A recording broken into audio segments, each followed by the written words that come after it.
Olympic marathon runner Rebecca Cheptegei lived out her final days at the home she built in Kenya's highlands, just 2 hours from a site famous as a training ground for elite athletes just like her.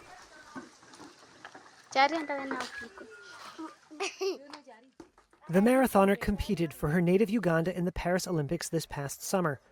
But Cheptegei could not outrun the deadly violence that pursued her and women like her in Kenya.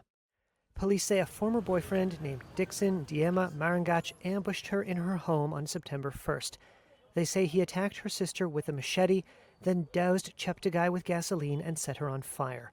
Cheptegei died 4 days later from burns to more than 80% of her body. Marangach died on September 9th, also from burn injuries.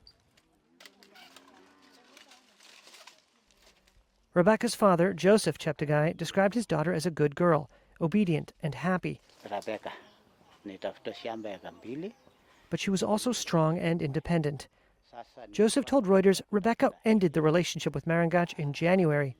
He alleged Marangach beat her up, broke her phone, and sent men to try to intimidate her into handing over her land and house. Her father said that at least 3 times this year, Cheptegei had reported her ex-boyfriend to police for threats and physical abuse. And he blames police inaction for his daughter's death.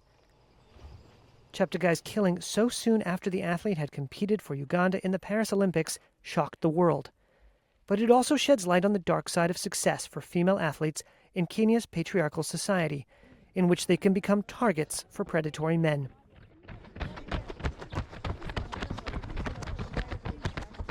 Cheptegei was the 3rd female runner to be killed in Kenya since 2021, allegedly by romantic partners. It's a pattern familiar to Esther Chemtai, a 24-year-old fellow athlete. She says she was in an abusive relationship with a man who wanted her to hand over all her earnings to him. They will not agree to break the relationship because when you provide everything, you pay the rent, shamba yenye mmenunua imeandikwa kwa jina yako, everything kwa jina yako. So anaona if you move it from that relationship, yeye maisha yake hana anything. Dennis Chipkongan is a retired runner who knew Cheptegei and was friends with her ex-boyfriend, Dixon Marangach.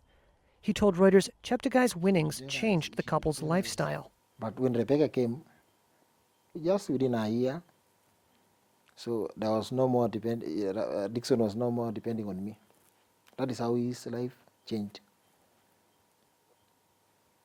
So after Rebecca running some races, they got their money, so they had to start their own life, of which they are doing very well, until just recently last year. He said he advised Marangach to stay away from Cheptegei after the breakup. Then, on September 1st, he said his friend called and asked if he could borrow a lighter. He declined the request. Later, he learned about the attack. Little did I know that maybe he was going to use it to burn Rebecca. Very sad that we had to lose another life. Joan Chelimo co-founded Tirup's Angels. The nonprofit was established to support domestic violence victims after Kenyan long-distance runner Agnes Tirop was stabbed to death in 2021. Tirop's husband, Ibrahim Rotich, has been charged with her murder. Chelimo said athletic success can bring a windfall of money to poor women and the greed of those who want to exploit them. We are really hoping that most part of our education will educate not only the athletes also, because also part of the community, like the family, because these things are very cultural.